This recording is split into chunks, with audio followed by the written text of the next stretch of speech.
Alors vous l'avez un peu évoqué, on peut revenir sur sa mission, le technicien, voilà.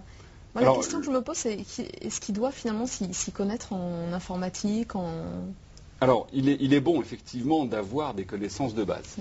Maintenant, notre formation est là pour apporter les connaissances complémentaires et les connaissances, on va dire, pointues liées à nos matériels et à nos métiers.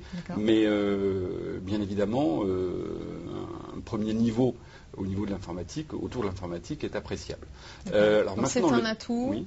Mais on peut très bien avoir d'autres qualités et être formé dans votre école oui, à l'informatique. Il y a un minimum de prérequis, c'est-à-dire qu'on fait passer quelques petits tests. On peut préciser peut-être ces prérequis dont vous parlez. Alors, je ne les ai pas très précisément ici, mais on vous les donnera si vous postulez. Donc, ils sont passés par nos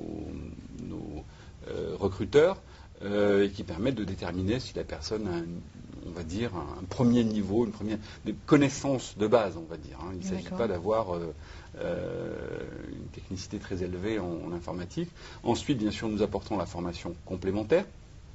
Et pour répondre à la question qui était ce que fait un technicien, eh bien, un technicien, c'est la personne que notre client va voir le plus par la suite, puisque lorsque la relation commerciale se termine par la signature d'un contrat, se termine épisodiquement, puisqu'elle recommence un peu plus tard, et bien pendant la durée où le matériel est installé, c'est le technicien qui va être l'ambassadeur de Konica Minolta auprès du client assez régulièrement. Mais concrètement, ça veut dire quoi? Il intervient en cas de panne Oui, en cas de panne, déjà à l'installation, par exemple, pour apporter ses conseils, pour vérifier que tout est bien mis en route.